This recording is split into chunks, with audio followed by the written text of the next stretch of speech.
काफी मशक्कत के बाद महाराष्ट्र में कोरोना के आंकड़े कम होने शुरू हुए थे, लेकिन दिवाली के बाद से एक बार फिर से रफ्तार बढ़ने लगी है। पिछले 24 घंटे में 6,159 नए मामले महाराष्ट्र में आए हैं और 65 लोगों की मौत हुई है। राज्य में अब तक कोरोना संक्रमितों की संख्या 17,95,000 के पार पहुंच चुकी है। मुंबई की बात करें तो पिछले 24 घंटे में 1,144 नए केस सामने आए हैं। इसके साथ ही मुंबई में कोरोना के कुल मरीजों की संख्या 2,78,000 के पार पहुंच चुकी है। आखिर ऐसा क्या हो गया कि आंकड़े एक बार फिर से बढ़ने लगे हैं और इसको लेकर सरकार की अब नए सिरे से क्या तैयारी है, ये बताने के लिए हमारे संवाददाता सुबोध मिश्रा हमारे साथ जुड़ रहे हैं। सुबोध, बताइए कि ऐसा क्या हो गया कि आंकड़े फिर से बढ़ने लगे और अब जो आंकड़े बढ़ रहे हैं इसको लेकर सरकार की क्या नई प्लानिंग है?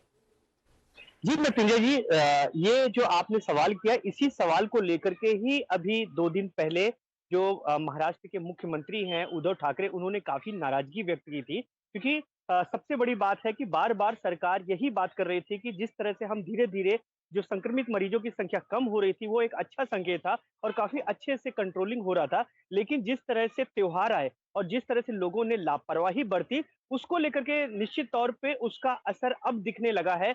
काफ़ी टाइम बाद जो है 1000 के ऊपर जो ये आंकड़ा है ये पहुँचा है।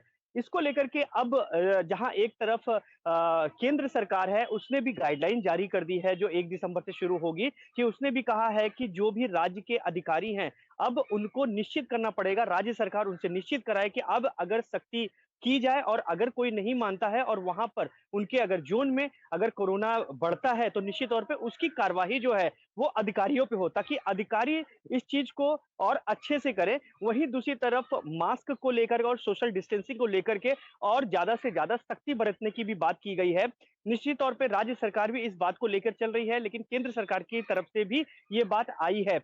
वहीं केंद्र सरकार ने एक और बात कही है जो राज्य सरकार ने भी इसके लिए ताकीद किया है, जो जनता है उसको, कि रात का कर्फ्यू है वो शुरू किया जा सकता है और कुछ चीज़ों पर निश्चित तौर पर पाबंदी भी लगाई जा सकती है, क्योंकि जिस तरह से भीड़ बढ़ रही है, जिस तरह से बाकी चीज़ें हो रही हैं, लोग इकट्ठे हो रहे हैं और मान नहीं रहे हैं, तो निश्चित तौर पे जो ये सेकंड वेव है, इसका जो डर है और ये मुंबई के लिए काफ़ी ज़्यादा है, इसको लेकर के राज्य सरकार काफ़ी ज़्यादा चिंतित है। यही वजह है कि कल भी आपने देखा होगा कि किस तरह से जो एयर से आने वाले लोग हैं या फिर रास्ते से या फिर ट्रेन से आने वाले लोग हैं, उनकी भी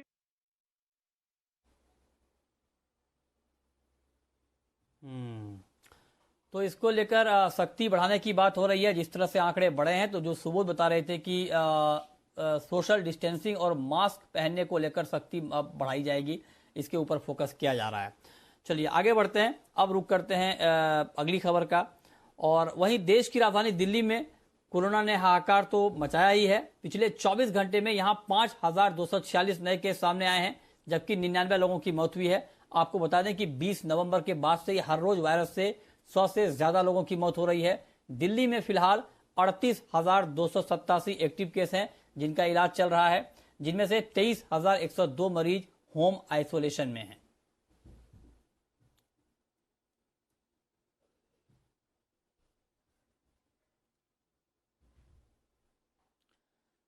वहीं देश भर के आंकड़ों की बात करें तो पिछले 24 घंटे में देश में कोरोना के 44,489 नए केस आए हैं और 524 लोगों की मौत हुई है।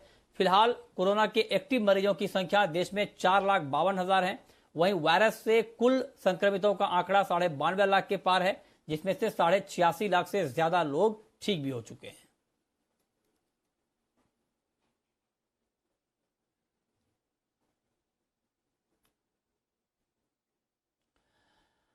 कोरोना वायरस के एक बार फिर से बढ़ते मामलों के बीच केंद्रीय गृह मंत्रालय ने 1 दिसंबर से 31 दिसंबर तक की नई गाइडलाइन जारी की है। इस गाइडलाइन में ये ऑफिस टाइमिंग को लेकर भी निर्देश दिए गए हैं। जो दफ्तर का समय है, जो वर्किंग आवर है, उसको लेकर के भी निर्देश दिए गए हैं। जिन शहरों में कोरोना का वीकली पॉजिटिविटी रेट, ध्यान से सुनिए, जिन शहरों में कोरोना का वीकली पॉजिटिविटी रेट 10% से ज्यादा है, वहां ऑफिस टाइमिंग में बदलाव करना होगा। मतलब ये जो 9 to 5 या 10 से 6 तक का होता है, उस टाइमिंग में बदलाव करना पड़ेगा, स्टेगर करना पड़ेगा। मतलब कि अलग अलग ऑफिस का टाइमिंग तय करना पड़ेगा ताकि एक ही वक्त में ज्यादा लोग घरों से बाहर दफ्तर के लिए ना निकलें।